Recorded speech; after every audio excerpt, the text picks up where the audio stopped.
Welcome, good evening, and I am joined by Kevin Howard, author of Onward at Last 2024 Presidential Election Edition.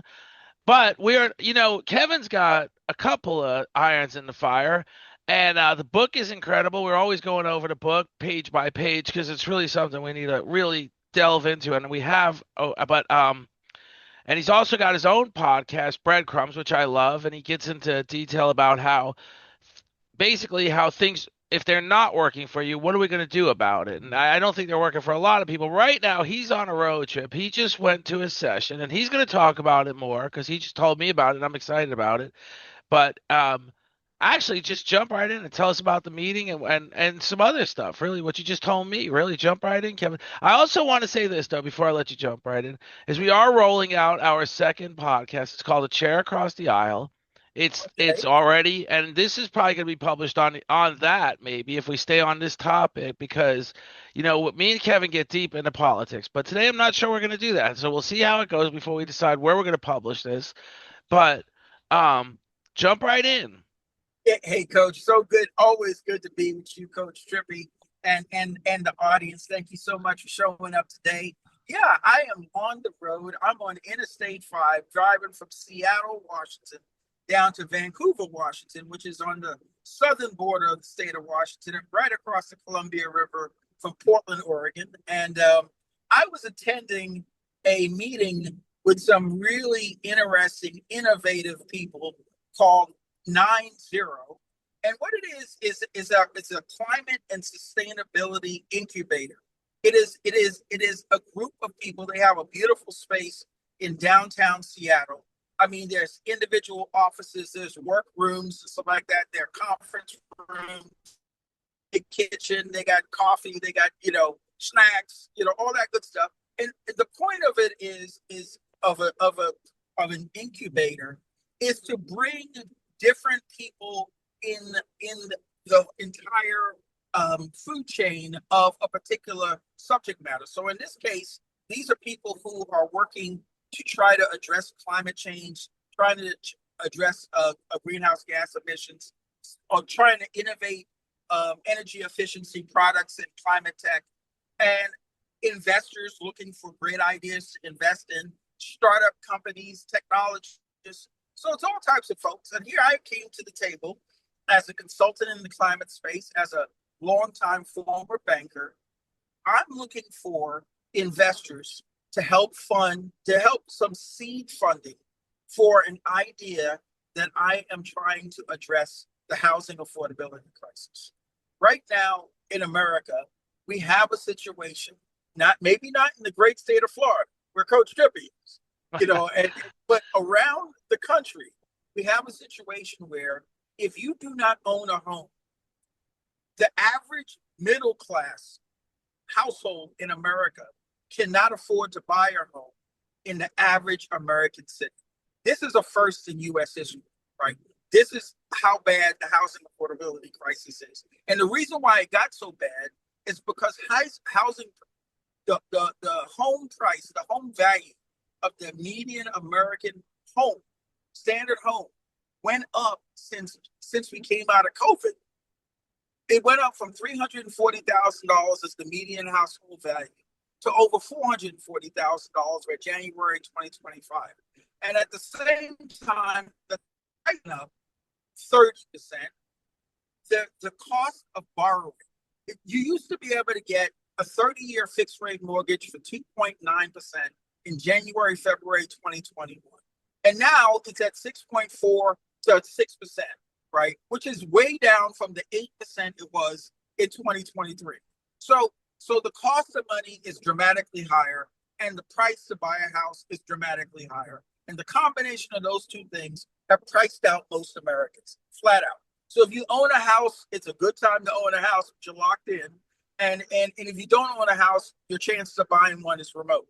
So what I'm trying to do is say, okay, how can we bridge that $100,000 gap on the average cost of a home that ran off the table these last 4 years, right? And so I've created a financial instrument called a price gap agreement, right? And it too much to explain right now. Maybe we'll get into it, but the idea is it's a way to allow someone to buy a $400,000 house for a $300,000 mortgage with putting 3% down, $12,000, and that have that house converted to having energy efficient heating and air conditioning with solar panels on top of the house so that your energy would be totally sustainable.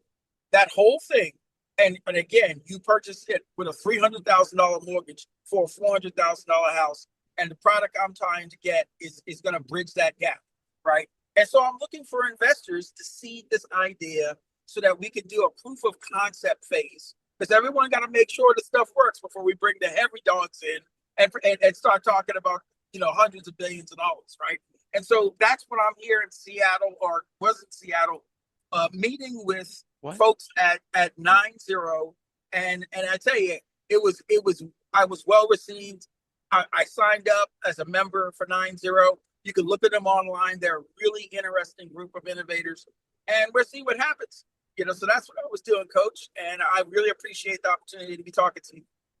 Well, that's an incredible thing because, first of all, we're going to post up, you're going to email me, we're going to post up the information about 9-0 for all sorts of things, but housing is a big thing right now. So it's funny you mentioned that you kind of just joked that housing's not an issue in Florida. It is an issue everywhere. Florida is no different. Affordable. I guarantee you it's much more affordable in the state of Florida than it is in the state of Washington. Or California, right. California. Right. It's just crazy out here. But yes, I hear you. I'm sure it's all relative. I'm sure it's a problem. I was just being more generous. No, I can tell you this. So let me tell you this. So I bought my house about 23 years ago. The mortgage rate at that time was 2.25. Right. So that made, and the price was $145,000. And you've been here. It's nice. And that's the way it was, but that's all changed, right? So now, like I've told you before, I don't know why the fan went out. Let me just turn this on real quick. I apologize. Don't worry. Go ahead, Coach. Hey, Coach, I'm just going to follow up on just okay, so I bought a house on the Oregon coast where we had a boat ramp heading out into the estuary, right to the Pacific Ocean, okay? Okay, so this is a premium property, right, that I bought for $575,000, which is a great price, by the way. Brand new house, 2,300 square feet on the Oregon coast. Okay, I closed in March of 2021. Okay, so I put some money down, but the interest rate was so good, I didn't put everything down. So I did a mortgage for $517,000, right? Okay, at 2.5% fixed for 30. So my mortgage, PITI, everything in, was $2,138. Brother, let me just tell you, I sold that same house in November of 2024 for $1,007,000. Right. And my poor buyer was facing 6.7%. She had perfect credit and stuff like that. And I seriously, I did a $16,000 seller credit to buy down her initial interest rate by 2 points for 1 year, and then 1 point for the second year, just to help her ease in. Because you know what, the mortgage had gone. My mortgage was $2,138. The mortgage was now like $6,400, $6,500. It is insane out there. It's insane. It is truly, and the problem is that we're two people that are talking about having a house, paying for it. But the issue is there are people that don't have a house. There are families that don't have a home. That's right. So the young man that was going to join us, he couldn't make it tonight, but I met him. I believe he's still living in a state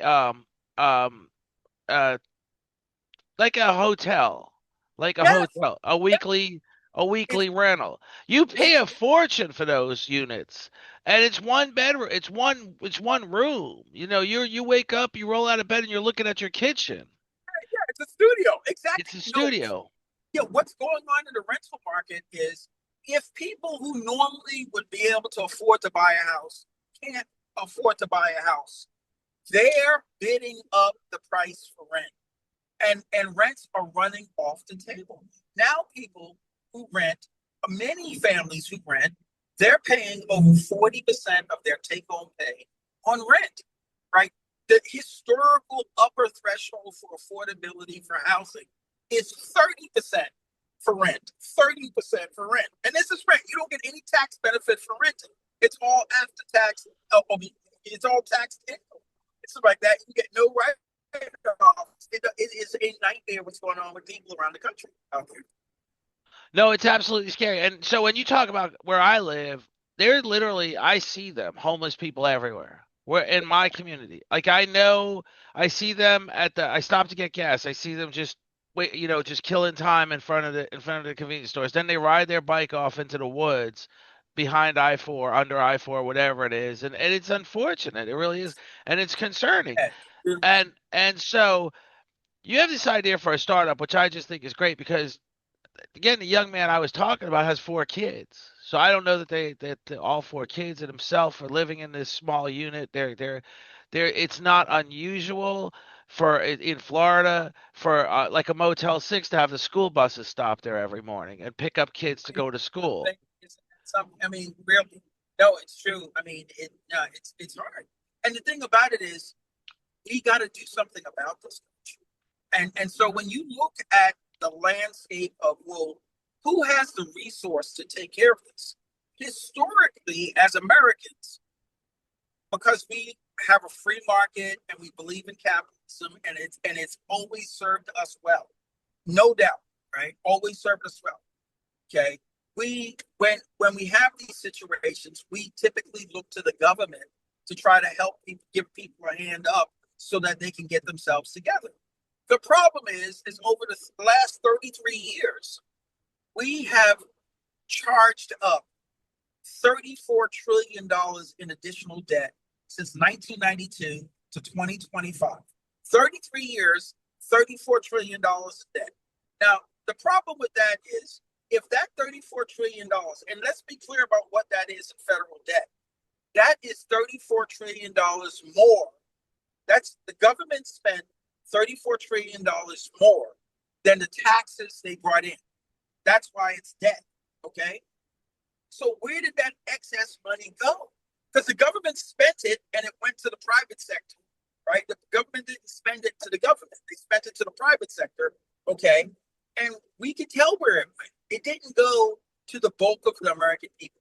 It did not go to serve the middle class and the working class. It went to create the wealthiest billionaire class in America, bar none. Okay. And so this is what we have. We have a working class and a middle class that can't afford to own a home. And as a result, the rental market is blowing up. That's what's Well, happening.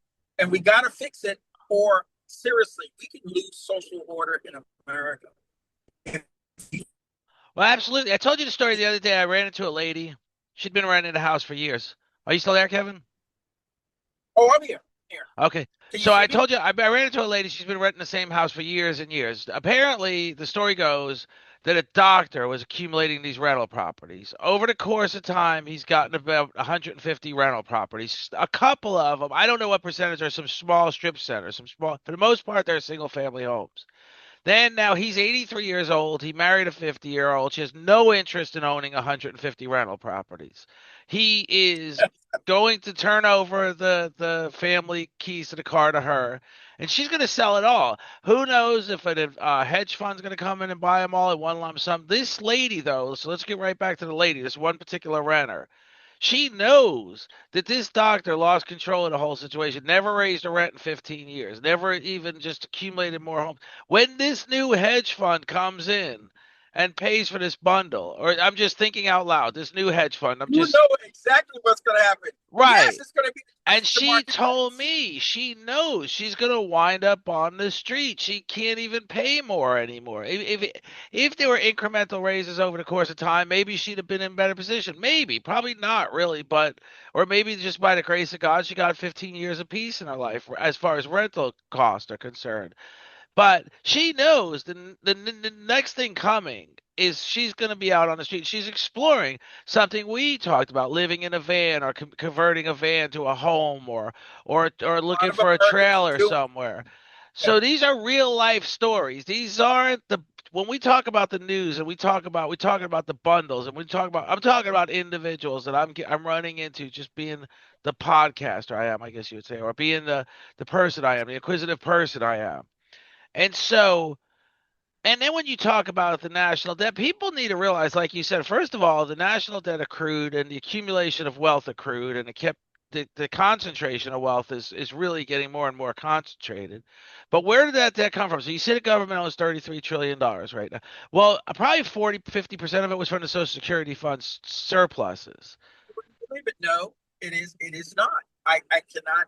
I mean, oh, how about this? It is not to underwrite Social Security. How about No, that? they've been using the surpluses. They've been borrowing against the Yes, fund. they've been borrowing against the funds, right? So I mean, so that's what I'm saying. So the $33 trillion that was actually paid by the government to private sector vendors for any number of things, right? Okay, that benefit did not go to the bulk of the American people.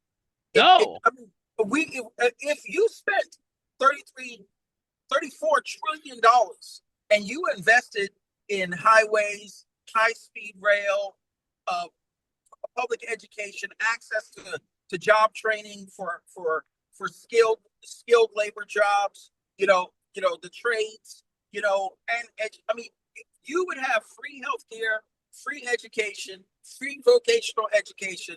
We would have the world's best infrastructure, which we used to 30 years ago, 40 years ago, right? Okay, we got broken down bridges. We're still doing Amtrak that's going to take you 3 days to get across the country. When in China, they can, they have high speed rail. France has high speed rail. I mean, this high speed rail that connects you across the English Channel, right? We can't get high speed rail from San Francisco to LA, let alone Orlando to Miami or something like that. It is ridiculous the fact they did none of that. What they did is made Elon Musk and all these new billionaires, this new class of billionaires, right? Look at how they built it. Government contracts, leveraging government research and development, all this other stuff, right? Okay. So they have done very well, and everyone else is really in a bad way. And it's a shame. I just, coach, I mean, but we got to do something about it because, Well, we because, do. yeah. And what's so interesting, the reason I use Social Security as one of the operative points I was making is that's where some of the money came from. We dissected the fund, we cannibalized the fund to fund the. They keep saying it's the culprit now. Entitlements are the culprit now, and we're in this position where we've got to. We're taking a wrecking ball to entitlements, Medicare, Medicaid, Social Security. It may be it may be that over the last 40 years we got too generous, or we got too creative and created. That's just a But total. then comes one time I saw this commercial. I think it was a commercial. I might have been a politician's commercial. It's actually the current president's commercial. That he talks about. He shows pictures. This commercial shows pictures of these amazing airports in other parts of the world. And why are our airports so old and run down? And I'm like, well, first and foremost, you can't go to LaGuardia Airport that's been there 50 years, cut the ceiling off, cut the roof off, and make it a glass roof. You can't do that. We just didn't do anything with our infrastructure for the last 40 years. The fact of the matter Exactly is right. the technology changed. So when you look at Qatar and you look at their airport and you look at this million-mile long dome ceiling, we are not going to have that in the old school airports. There's no remodel that can facilitate that. There's Well, no. that's why, hey, deferred maintenance. We got trillions of dollars of deferred maintenance in the United States because we have not invested in our infrastructure. When every generation, I mean, during the Civil War, Abraham Lincoln invested in the transcontinental rail system. It's like that. During the 50s, Eisenhower invested in the highway system. Stuff like that. We don't make these investments anymore, right? But we've invested a lot. We spent a lot of money. Like I said, but in 1992, after 216 years of America's existence, we had $4 trillion in debt, and we had built a world-class infrastructure system, a world-class educational system, a world-class technology system in America, right? And the working class were doing great, the greatest working class, middle class in history, and we only had $4 trillion worth of debt. Okay, what the hell happened now that we are in 2025 and we have $38 trillion in debt, right? And everything is falling apart, except for except for Bezos, 500-foot yacht that they got to tear down a bridge in Europe or try to tear down a bridge in Europe. Okay, Well, yeah, let me they're just settle doing that that. score on the bridge. They did a different route. They didn't. There was a whole protest, and they did a different route in the end. There was talk. It's just a Pulp Fiction. This is a Tarantino movie. The idea that 12% of American homes, 12% of American homes are food insecure, but we created a billionaire who has a yacht so big that they had to contemplate removing a bridge in order to get it through. Right? That is where we are in America, or people. I mean, do you remember when Jeff Bezos did his trip in the upper atmosphere? That he had the audacity to come back. He had the audacity when he came back with William Shatner with him and all this other stuff to thank the Amazon workers who are pissing in a cup, right? To getting paid $15 an hour, to thank them for making it possible for him to spend tens of billions of dollars to replicate what NASA had done in 1962. I'll be damned. I mean, the hubris. And just today, so podcasting is a significant part of my life. Today I got a text from a friend who said recent layoff announcements, the layoffs no one's talking about. Amazon up to 30,000 employees. That's a part of this long list. UPS is talking about laying off now 48,000 employees. Intel 24,000 employees. Nestle 16,000. Anyway, the list goes on and on. But when you were mentioning about Jeff Bezos thanking his investors and his employees so he could fly to space and he could blue space, or what's his company? Blue. I can't. I don't even know. I don't even think about it. It's so absurd because It's absurd, right? it's not But adding anything. It's look. This is Wolf of Wall Street. This is Wolf. I mean, to think about these movies, Coach. The thing about these movies is they're funded by ultra wealthy people. By the way, so this is where how the brilliant criminals get so arrogant that they have to tease the police to give them a clue of how they do what they do. They can't just keep it discreet. Well, yeah, wealth does the same shit. oh yeah. In okay, in the Wolf of Wall, here is all these people making so much money that how they have fun is they hire midgets to play midget bowling, where they slide the midget down the bowling alley and to knock down the pins and shit like that. See, that's just like a precursor to Bezos spending $50 billion on a rocket that allows him to go to the upper atmosphere, not into space, not to the moon, no, just through the upper atmosphere. And he has that kind of cash to just burn, right, on the backs of employees that he thinks And above the minimum wage. I paid them $15 an hour and track their movements to make sure they don't take 5 minutes to piss or they get fired by a text message. I mean, this is where we are, man. This is the absurdity. And I'm telling you, the American people know that. And so what is happening is some of these people are starting to get killed. I mean, we saw what happened to the guy who was CEO of United Healthcare, right? And everyone loves Luigi. I'm sorry. No one is crying for the CEO of United Healthcare with their $100 billion in profit and not covering anyone's healthcare costs, right? Okay. Look what happened to the person who ran real estate for BlackRock, right? Across the hall from the NFL offices, right? Or someone flies in from Las Vegas and puts two to the temple of the person running real estate for BlackRock who ran up all the housing prices in the United States.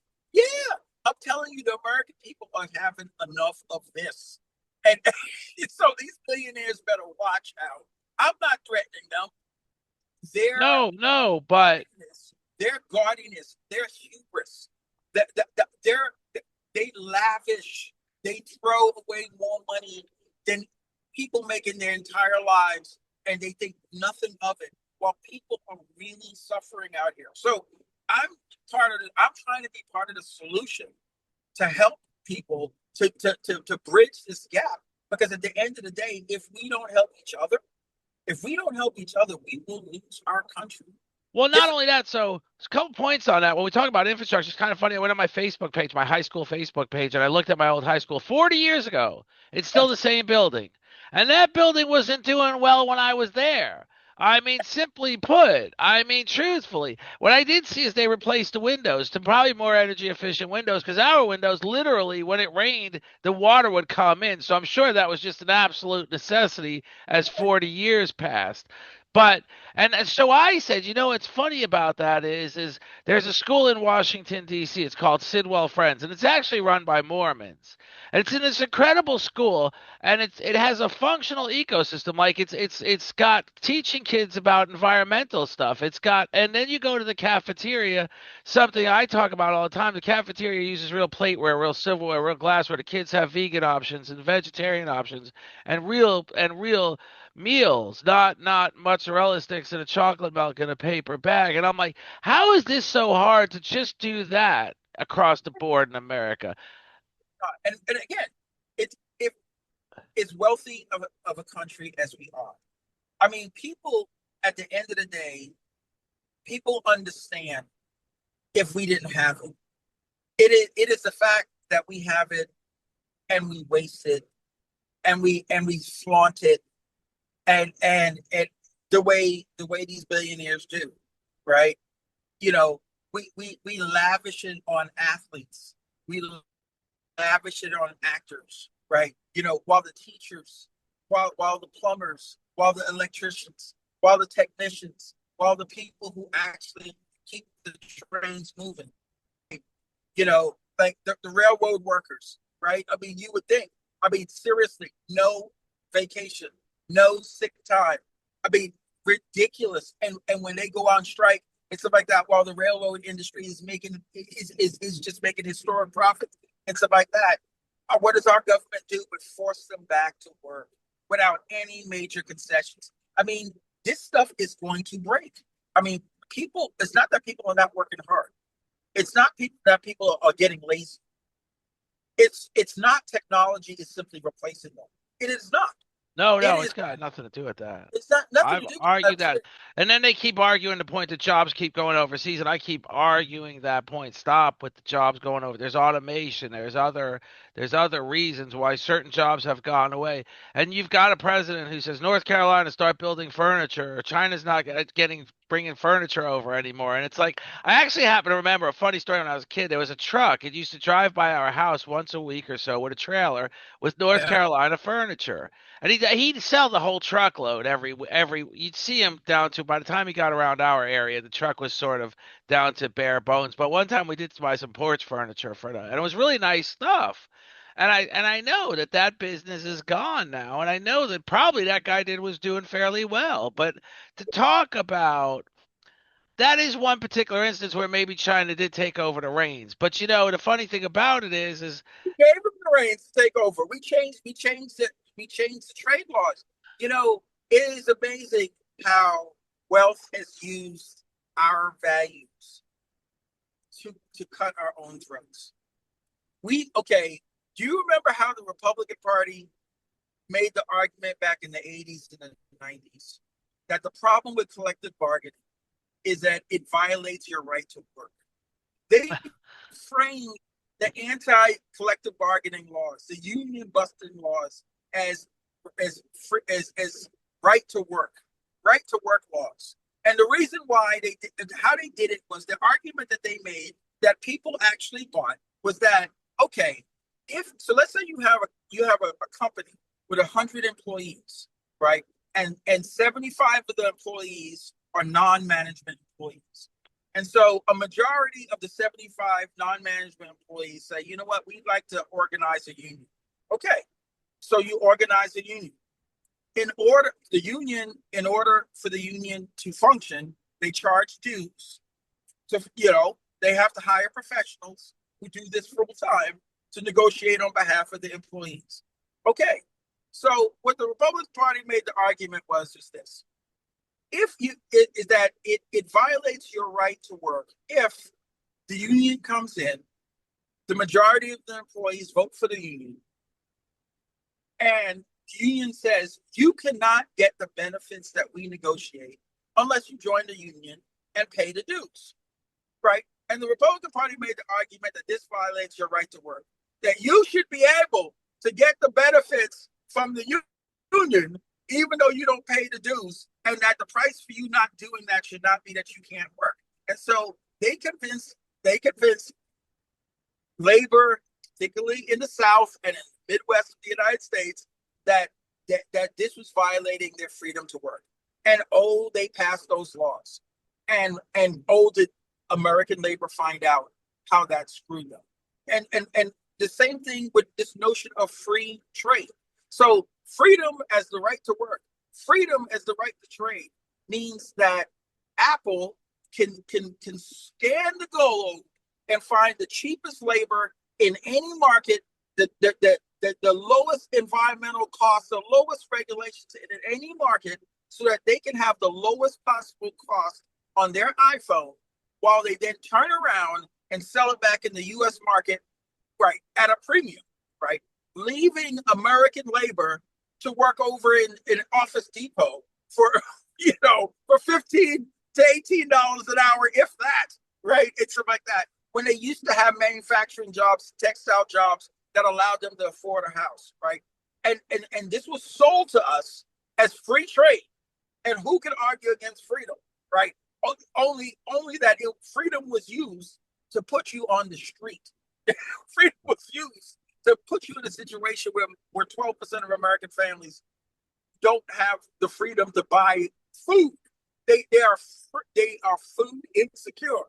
I mean, we are at a bad place. Well, we are, and you know what's interesting is talking about Apple for a minute. Apple is doing just what you said, no doubt about it, and they're also expanding their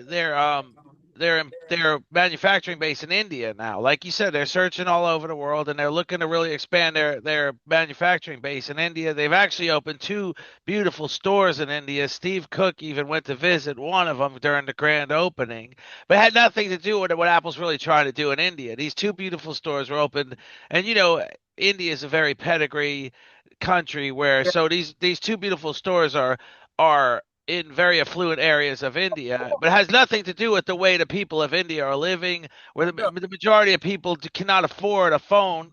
If they're even allowed in the store, would be a shock to me. I haven't been to India to know this, but I have a feeling they're not even allowed in the store.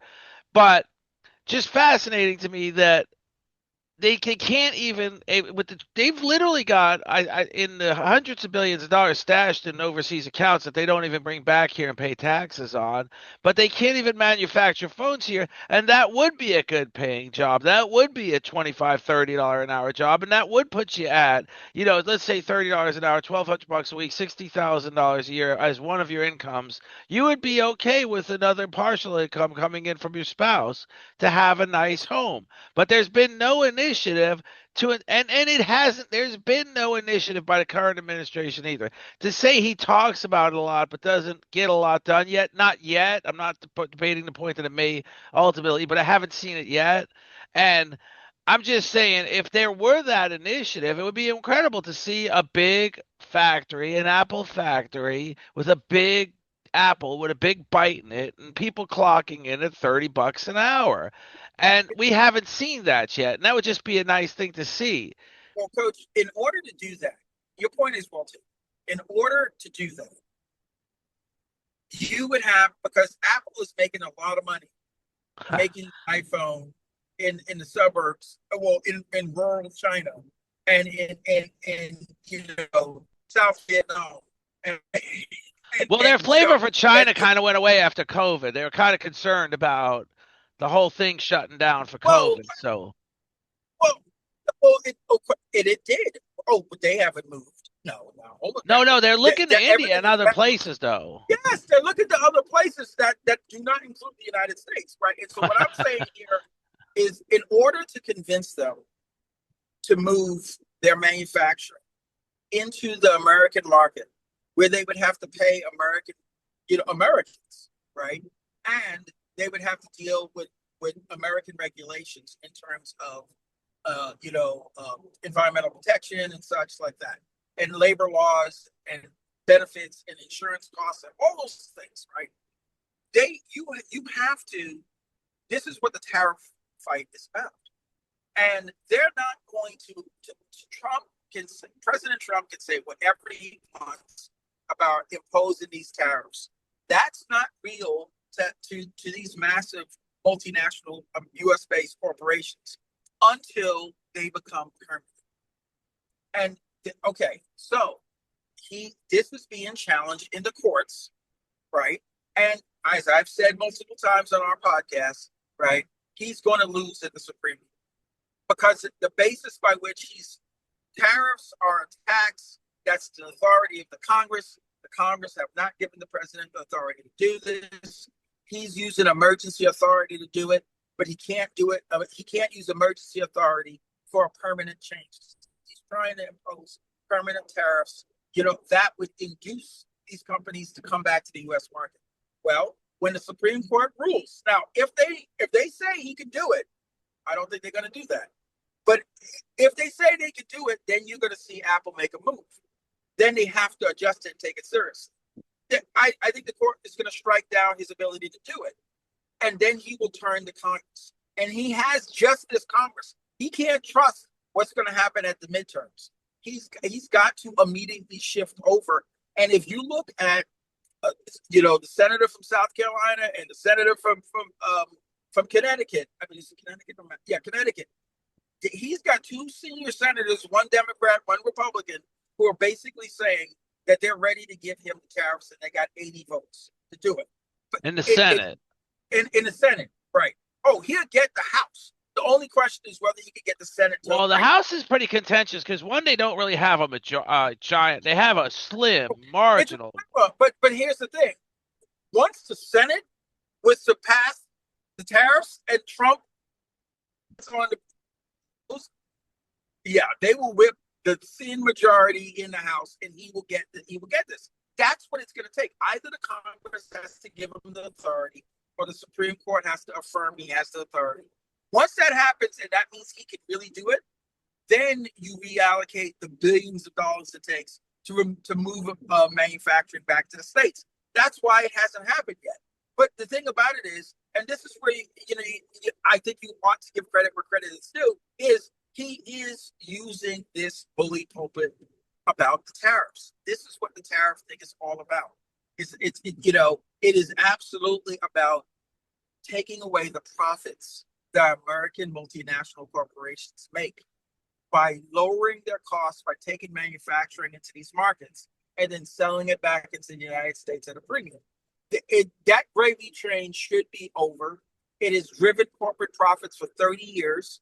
They have done extremely well, and it never trickled down to the American people. There's 2 points on that, though. I do give credit where credit is due. I've called Donald Trump the Reggie Jackson of politics. He's hit more home runs than anybody. He's also hit more strikeouts more than anyone. So I give him that credit. I definitely do. I give him the credit for the heavy lifting and the crazy approach, and I also know he's even with nothing to lose. It's like you said, freedom is just another way to say nothing left to lose. He's not going to be around after this term. Forget it, I'm not even going to say it. I don't even know if he will be for this full term, but I mean, his health is questionable. But let's be serious, though. Let's talk about the game that's being played on the subject of tariffs. Now, we haven't heard a Supreme Court ruling. We haven't even got to the point where some bill is going to be created in the House and ultimately somehow slip past the goalie in the House and then pass in the Senate. Let's talk about TACO, an acronym. Trump always chickens out. So Trump announces a giant tariff, 135%, I think was the last one for China, and then ultimately chickens out. Here's my question. It's not a statement. It's not a statement. It's a question. Is there a chance? Because the whole taco thing doesn't seem to enrage any if affluent person. Is there a chance he's putting the word out that he's going to announce this giant tariff, and then he's putting the word out he's going to retreat, and lots of people are making money betting on the market according to these gestures he's making? Here's the thing: you cannot. I doubt seriously that any U.S. based multinational corporation is making any significant foreign investment in their manufacturing facilities. But can't you bet against the economy So when you know that? Can't you bet against the economy when you know that statement's coming out from Trump? there could be people short and stuff, and there's speculators and stuff like that doing that stuff. I don't doubt that. What I'm saying to you here is because of his language, because of him imposing these tariffs and pulling them back, what it does is it prevents these large corporations from making capital decisions. They are staying put. They're investigating. They're figuring out options, but they need to understand what the landscape is. It is too costly. When you're talking hundreds of billions of dollars, it is too costly to make a move unless you understand what environment are you dealing in. And what he has done has shredded any continuity. People don't know what to expect. They do not know what 2026, 2027 is going to look like. So therefore, they're not. It is frozen capital, that's the big impact that he's had so far, which is not good for the economy right now, right? But he's done that effectively to send the shot across the bow to these companies who took the jobs away from the American labor, right? To say, I'm serious. Yes, I know I know that I'm keeping you up at night and you can't figure out what the hell I'm gonna do. But but I'm serious about doing it. So either you're gonna start doing these jobs or we're gonna make these tariffs permanent. That's what it is. A game. It's a negotiation. But from where Street sits, they have made a lot of money for the last 30 years playing this low cost overseas high price in America game, right? It's worked out extremely well. This is why you have this extremely wealthy billionaire class and stuff like that. But he's trying to end that game. And now, that doesn't mean he's not trying. He's trying to end the game for anyone getting rich. There's an older school way of making money. Low taxes. On business and all that. He's in that respect. He's still pro wealthy, right? He is just trying to break the game that has abandoned the American people. This is his base. His base is the working class that have been abandoned for the last 30 years, right? And to help his base, we need to get jobs back in the United States. Technology is going to replace a lot of those jobs coming back, but some jobs are better than what we got right now. And so there's not going to be any movement. He's going to continue to move the goalposts. He's going to continue to threaten and then retreat, threaten and retreat. All that does is mean that you can't make a decision. That's why he does it, right? But the Supreme Court is about to raise the stakes because they will decide in this session. In this session of the Supreme Court, they will decide on his tariffs. Well, for all we know, they've already decided because they haven't made their announcements of their decisions. Yeah, but I know they. I put my bet and nickel on the table. I'm telling you, there is no way that this Supreme Court is going to affirm his ability to impose tariffs on emergency authority. Yeah, no, I don't see it only because I know how John Roberts feels about taxes, and I know how Gorsuch feels about the actual letter of the law. I guess you would say he's a constitutionalist, and he reads very very deep into the ruling, and the ruling is that Congress, the founding fathers intended Congress to impose taxes. Tariffs are a tax. We're calling tariffs whatever you want to call them. Like Ronald Reagan called a tax increase a revenue reform. But you call it Yes, whatever you want. You it's can call it still a whatever you tax. want, but it's called taxes. It's called tax increases.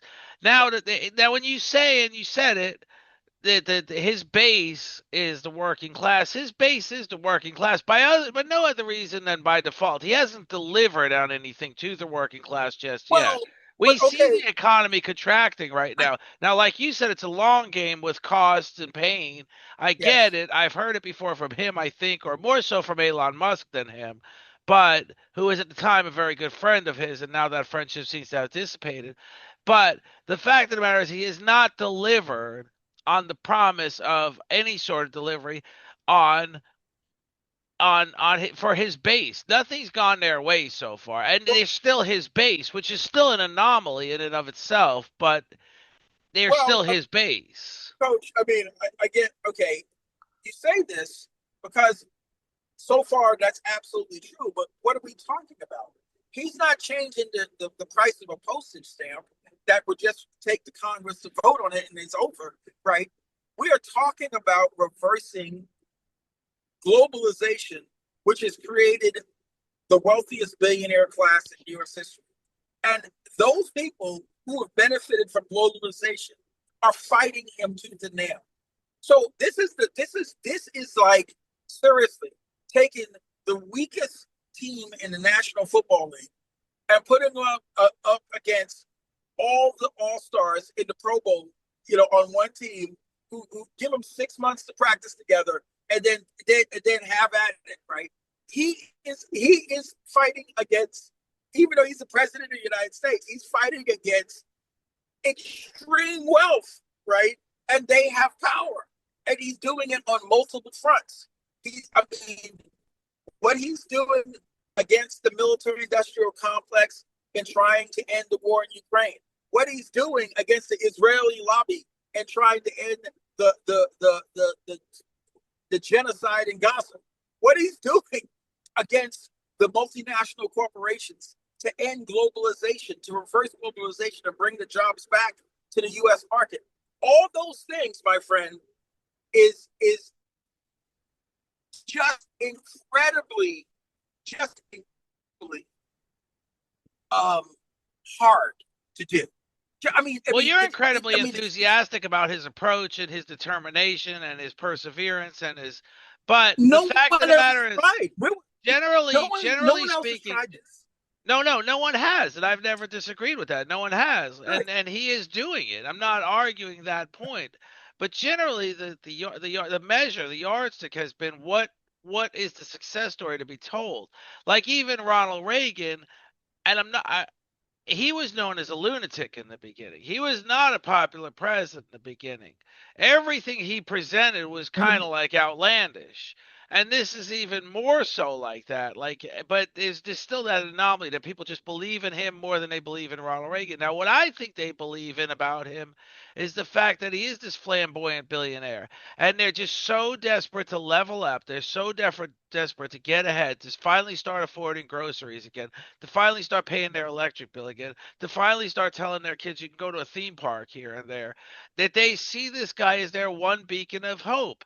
And he's not my beacon of hope because I don't see the success story transforming into a. I don't see the story transforming into a success story, but very hopeful it does. I'm not wishing him the worst at all. I want the captain of the ship to not sink the boat. But what I am seeing is the economy is contracting. And what I am seeing is some things, some pieces of the puzzle that he's hoping are going to go his way may not go his way.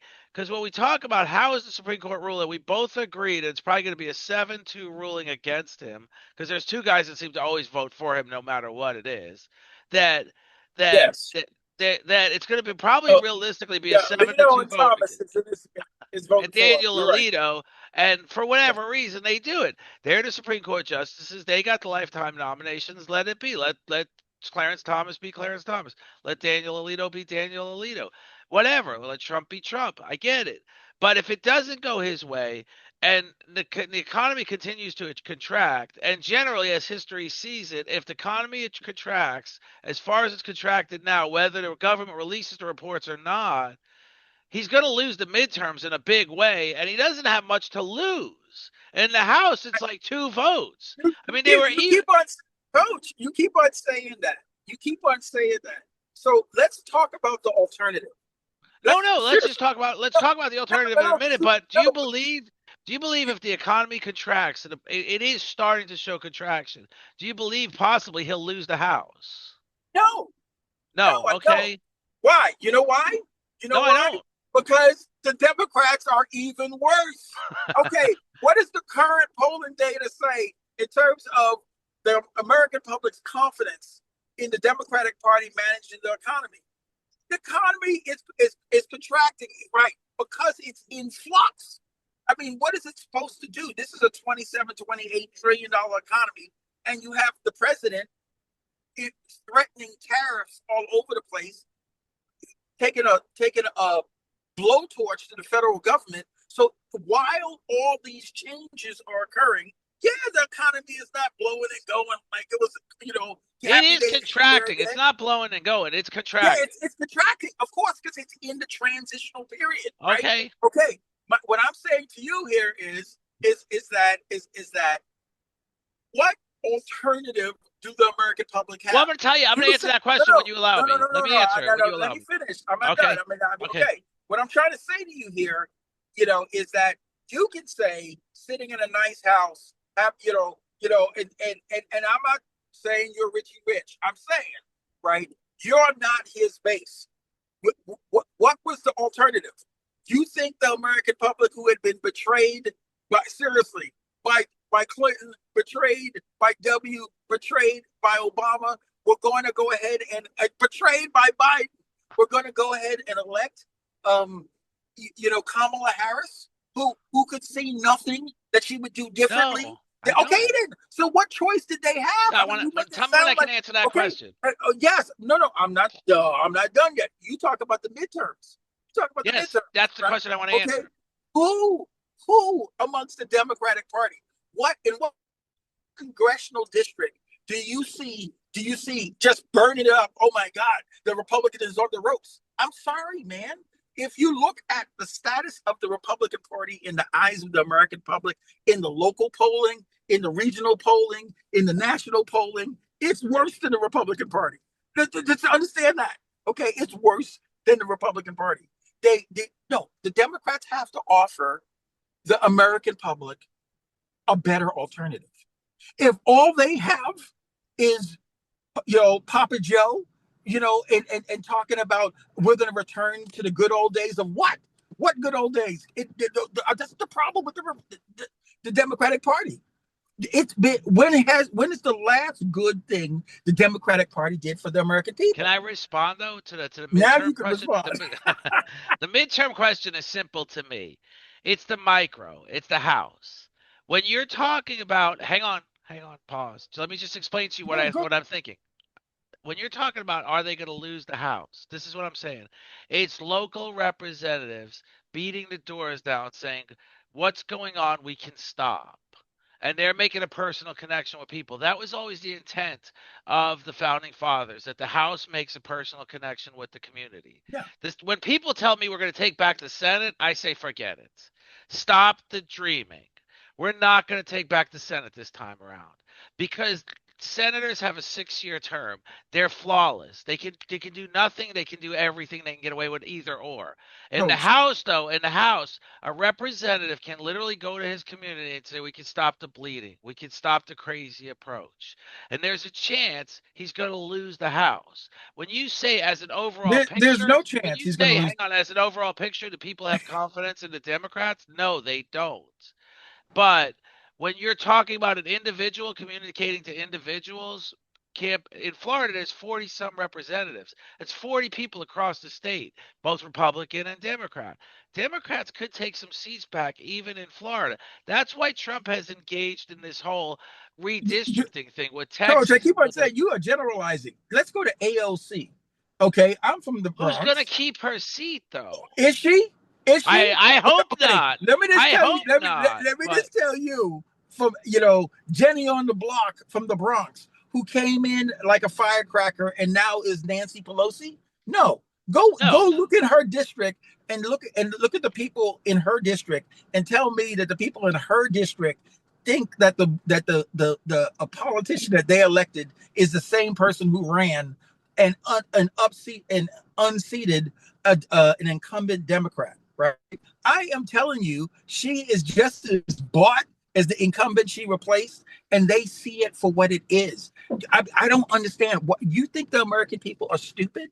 Right? If the Democratic Party was to actually put up credible candidates who had something to offer the American people, if they did that, then you're they're running the same old BS. You point me to a district in Wisconsin, in any of the battleground states. Tell me what's going on in the state of Florida. That there's a Democrat down there raising some cackles, saying this is what the Democratic Party stands for, and this is what we can do, and that you can see working class people say, "Yeah, I want to follow that." It ain't happening anywhere. so let me read you let me read you some of my notes about AOC. I'm not going to mention the gentleman's name, but he's a resident of AOC's district. I could mention it because I printed it. His name's here, but I won't. It's hard to find private. It's hard to find a private plane. It's Easter weekend. Mock Jackson Heights resident. The She canceled an event. 450 people showed up and she canceled the event. AOC. A Republican city council candidate called Ocasio-Cortez an absentee landlord disconnected from the reality of her working class constituents. Yeah, Uh, on matters of big and small, critics in her district, which includes Astoria and Jackson Heights, which actually I lived in those areas, in Queens and the South yeah, Bronx, said AOC is failing the people that put her in office. All that said, and I have 7 pages of that, I'm just reading right. 2 lines. All that said, she's going to get reelected. Let You me okay? make that prediction. Yeah, okay. You know what, Coach? By every historical standard, incumbents get reelected 90 something percent of the time. So you're not exactly, going out there on a limb. I'm the one going out there on a limb and telling you, right, that the American public sees that the Democratic Party is a complete fraud. Okay, and what you're saying here is that in the teeth of the Democratic Party not doing anything for the American people are going to put them back in power. And I'm telling No, you, they're that's not. not On going. a local Well, level. that's what I'm saying. On a Even local in level. even in AOC's district, you would think, right? You would think with the visibility she gets and hanging under Bernie Sanders' skirt and stuff like that, that something would rub off and she would gain some popularity. Look at the popularity of AOC in her own district. Because when you go to states like Florida, when you go to states like Wisconsin and Michigan, and I am telling you, nobody is excited about what the Democratic Party is offering. But Until the Democratic Party, many people are very concerned about the wrecking ball approach that the Republican that, Party is no, no, offering. okay. And that's The, the only point. I'm just trying to make a point. I'm not yeah, trying to yes, debate a point. I'm trying but to the make a point. Let me people make the point. Hang on. the Let the me make people the you point. okay, make Let me your make point. the concern can be played emotionally by individual candidates, and that's a very locally. I don't know that I'm right. I don't know. I'm not arguing I'm right. I'm just saying on a house, generally speaking, a president that is doing concerning things loses the house in his midterm elections. The whole Biden thing, Biden would have lost the house. And Yes, the whole Biden thing was abortion. He didn't lose the House because of the outrage, the shock of Roe versus Wade getting overturned to Dobbs. That was the whole anomaly of Biden not losing that or not losing it in the way that they thought he would lose it. He did lose the House, but not losing it in the big way they thought he would lose it, right? okay. So that's not here this time. This president has nothing to show for keeping the House. It's just my prediction. My guess is you may be somehow right. He may have some political gravitas that even keeps the House for him. I don't see Well, okay, I can understand that. All I'm saying to you is not because I believe that Donald Trump has got some magic miracle thing. it. Donald Trump, it is the fact that the Democrats the Democrats persistently establish that they are worse. I mean, They if do. that's what I'm saying. I And look, agree. they've convinced the American public that they are worse, and so they're not going to build momentum on that basis. They have to earn the American public's confidence back. They're not going to See, do it in this I'm telling lifetime. you, the people that you're talking about who are concerned are not his base. The people that you're talking about who are concerned are the people who benefited from the last 30 years. I'm sorry. That's where it is. Because the only people who have something to lose is them. Okay? And I'm telling you, they're not enough of them to get the House back. If they were enough of them, they would have beat Donald Trump We in can only November. let's go on to another subject because we can only agree to disagree and wonder and then look at each other at about what would you Oh say yeah. the We're elections talking are about it. elections Coach, are what are okay, they next let's make November? let's make a wager right What's here on the podcast. On the podcast. Okay. When we have the midterms, if I mean a lot can happen in between now and then, but I'm not even going to we're gonna hedge. just bet now, right now. This We're is going to what bet we're right gonna here, right bet now. right now. I am betting. My betting nickel is that the Republicans hold the House. Okay, Okay. right. They hold the House, right? And if I lose, you get to pick something embarrassing or whatever that doesn't involve me having to show my belly on the podcast or something, but something embarrassing, right? And you, okay, in reverse, since you're picking the Democrats, if I win, you have to go on the podcast and say that, Kevin, I don't know what I was thinking. You were absolutely right.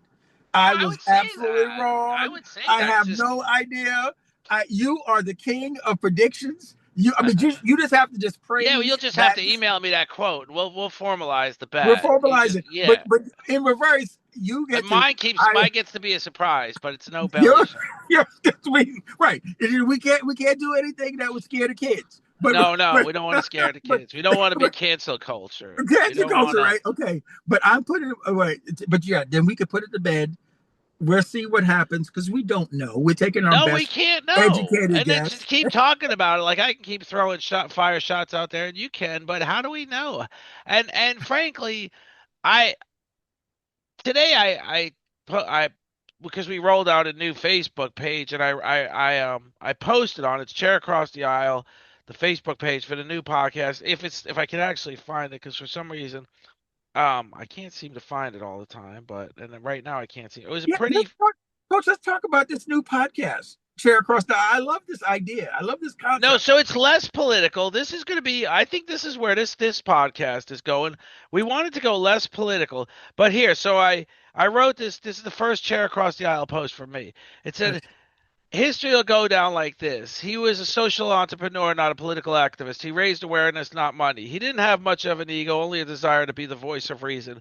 And someday, when our kids look back on the shit show that we produced for them, they will laugh and wonder, how was it a crazy old man with the nickname Coach Trippy was truly the only voice of reason? And here's why. I'm a Jesuit, a scholar, not a leader. I study history. I don't make history. I only share the opinions and experience of others. Often I have no interest in sharing my opinions, just leaves the room for those who doubt, all those self-serving bastards. No one knows what tomorrow holds, but we all know who holds tomorrow. How about we focus on that for just a minute? You know what? The truth is that Sounds good. our kids are going to be better at this than us. And they're going to look back on this whole Donald Trump, this whole winner takes all, this whole contentious time in history. Our democracy is not going to fold because of this. It's going to become stronger and better because of this. And a lot of good is going to come out of it. But the truth of the matter is, a lot of the approach that you seem to have a lot of faith in, I'm not so convinced of. The Donald Trump approach, I'm not so convinced of. A lot of people weren't convinced of the Ronald Reagan approach, and ultimately he fell in the good graces of people's hearts and minds because he was a great communicator. Donald Trump doesn't even have that working for him. He is not a good communicator. He relates to certain people because of his crazy way of communicating, if you will. But when you listen to Ronald Reagan, you felt the heartfelt message. Who knows if he didn't walk off that podium and say, God, I really said all that bullshit? But he did it well. But I don't think Donald Trump is going to leave history with a good connection with the American people. I give him the credit of swinging the bat harder than any other president ever before, and I give him the credit that some good will come out of it. But I don't give him the credit that you're giving him, that ultimately he's going to strip the billionaires of all their wealth and all their authority and all their. You I see, don't Coach, see. now, okay, I hear what you're saying, but I'm not saying he's going to strip them of their wealth. What I'm saying is that what he's trying to do in representation of the working class of this country, who has been abandoned by their own government and by extreme wealth. Okay, right. What he's trying to do is the hardest thing that any president in modern history has And a tried to lot do. of good is going to come of Right, it. right. But Well, he no, he no. made. Let me just say, because I listen to you. Okay, what I'm saying about him is, one, I stand with that working class who has been disenfranchised, right? Whose American dream has been destroyed by previous administrations, by the economics of the last 32 years. I stand with them. And what I want to see, it does take a reversal of globalization to help them. That is true, right? In the absence of simply taking the money back, right? That's not what we're talking about. Taking the money back from the people who stole it in the first place. And oh hell yes, they stole it. Right. Okay.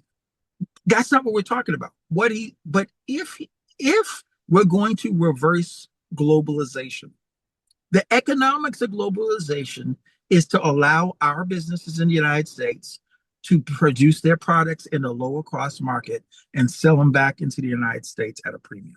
The only way to reverse that, because it's worked extremely well and the companies have made a fortune, is to raise the cost of the goods being sold back in the United States. And it takes the profit away and it forces them to come back to where they could at least make American level profits like they used to make. Okay. That is why he's doing the tariffs. It is, I can't even imagine a harder thing to do. Will it work out? I don't know. I'm not predicting it's going to work out, but the only way to reverse globalization is to do the tariffs and force the American companies who do not care about the American people, who have sold the American people down the road, to move the jobs back here to the States. So that's all I'm predicting. He is taking on things. He is taking on the military industrial complex that has had us at war somewhere around the world for the last 30 years. He's taken them on by what? Trying to stop these wars. What's happening in Venezuela is not a new war. That's just blowing up some drug ships. I don't support that. But the fact is that we're not gonna enter into a new war with. He's not doing that. He's No, trying to he's end not the doing war. that. No, He's not at trying all. to end these wars. That's an That's what I'm saying. antagonistic politics. But what he is Each, doing each, is he blew up a ship and allegedly had great intelligence, and we're finding out it's El Salvadorians that were on that all ship. I'm So saying here is that what there is a tremendous amount of courage in trying to take on the wealthiest interests in the country, both the billionaire class of the Democratic Party and the military industrial complex, BlackRock and all those people who own the military industrial complex, who he's trying to stop the gravy chain of the constant forever wars. Okay, these are huge things he's trying to do. And he may fail. He absolutely may fail. But the fact that he's actually trying to do this, that he's actually putting real energy into it, that the Supreme Court is going to have to stop him and force him to do it legally, which is to do it through Congress, right, on the tariffs, right, to me is the country working, a government actually serving the people who elected him, right? And I'm telling you, they have nothing left to lose because they have been betrayed by both the Republican Party with George W. Bush and by the Democratic Party with Clinton, Obama, and Biden. So, I mean, what choice do they have? If we gave them another person, like you don't like him, but the Democratic version, anti-establishment version, was Senator Bernie Sanders, right? He was speaking about a political revolution. Everyone knows that. Okay, this is what Trump is doing. It's a political revolution. And now, what would Bernie's political revolution look like? It would Would look something Bernie like be this. would He Bernie wasn't be more strong enough to. surgical? Okay, he No. right. Well, we didn't get the chance because the Democratic Party refused, not because the Democratic electorate didn't like Bernie Sanders. The Democratic Party manipulated the primary process to make sure that Bernie didn't win twice. Okay, so they gave the American public who?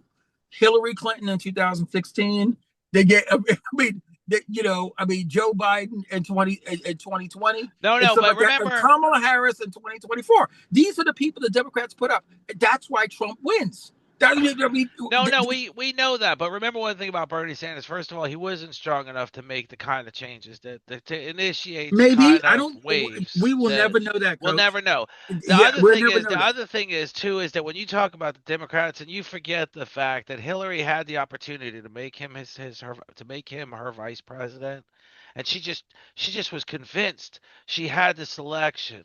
She was just so convinced she was going to Hubris, win. She was going to hubris. win Yes, Texas. She was talking about she was spending money in Texas. And yes. it's like so when you talk about the candidate itself, no, it's not the candidate that's the problem. It was a candidate's approach. It was a candidate's belief in what it was all sorts of insanity that was the problem.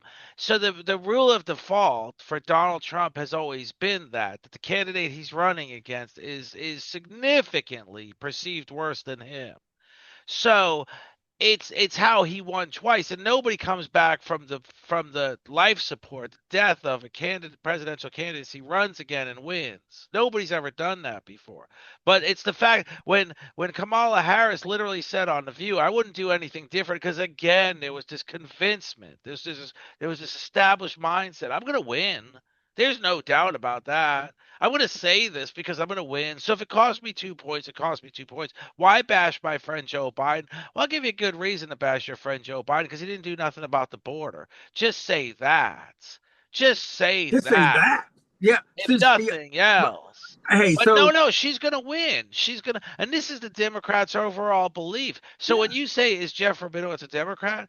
I am not a Republican. I may be an I agree independent with at that. this I agree point. with you. I I think may you're an be an independent, independent very Coach. much, but there's no independent party. There's no We're both independent. independents. We're both Right. independents. But you can't, you have people say they're an independent and they caucus with the Democrats and the Republicans. So or they caucus with the Democrats or they caucus with the Republicans. Bernie Sanders is an independent. He's Yeah, caucusing with the but he Democrats with on the Democrat. everything. Yeah. Well, So call me uh bodybuilder. I mean I'm not. Okay. I mean it doesn't matter what you call me. I mean it doesn't really matter. Call yourself an independent because you just don't want to be affiliated with all the stupidity that runs rampant in the Democratic Party. well, Coach, I agree with what you're saying. The only difference between us as it relates to Trump is I You have complete confidence in his approach, not his no ability to no no deliver. no. I complete confidence in his approach. No, what he it's his approach. It would not be the approach that I would approach it. I would No, have preferred Bernie Sanders, but the fact is that he's actually doing it. he's doing I it mean, right. he's That's an doing it. approach. He's I mean, doing it. I don't know if it'll work, but he's actually doing it. I Right. mean, That's a it is. beautiful thing. That's You the have beautiful. that inner peace to keep in your. You have that inner peace Yes, about, and so and he's that's going great. for it. And And whether he don't can do change it, that. But me it may personally, fail. But I'd that's rather what I that. think. I think that he's gonna. I do believe that it's entirely too much change at once, and there's gonna be a complete reversal in the next session, Well, Coach, the government has been shut down for a couple of weeks. longer than ever before. Like I It's said, longer than ever before. I predicted that He last podcast. he is winning. The He is. government He is. the government is being dismantled. Right? That's what And- Chuck and- Schumer said the first right. time. Don't let him It shut it down because he he'll have too much it is. control. And This the is look. Democrats insisted, and Chuck Schumer was no leader. He knew what was going to happen. He should have did like Trump and said, "No, I'm not going to let Yeah. it shut down." Well, But he let it shut down. I could tell And you, again, Chuck Schumer said it in the beginning. If we let it shut down, he gets more control this way. And the Democrats said, let him shut it down this time. And Chuck Schumer said, okay, you're right. I was wrong last time. Well, no, you weren't wrong, asshole. You were right. And you should have stuck to your guns this time. Because now, and people are starting to realize that the biggest sticking point is exactly what I've been saying. It's completely wrong. I'm going to let you go because I know you just pulled in home and you got to go. But the biggest sticking point is exactly what the Democrats do every time. Biggest sticking point is the increased subsidies that were passed for COVID. COVID is done. Give the president the CR, the continued resolution, and then discuss the subsidies. Stop keeping the government workers hostage on something you're not going to win. and the longer they stay out, the more he could He, permanently. which is what Chuck Schumer said the first time. And again, he had no balls to stick with his original contention. And And that's what Trump has different than the rest of them.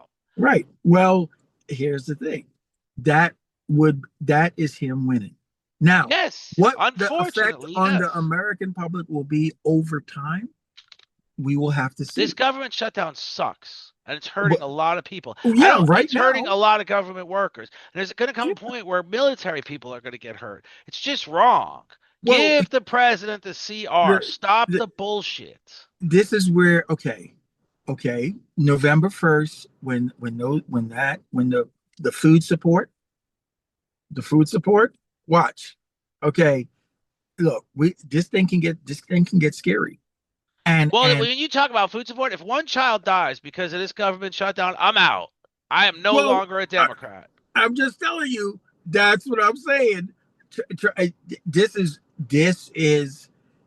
the Democrats are going to take the fall for that, even though it's his plan to shut down the government. He So wanted it. he wanted it, yes. And that's what I'm saying.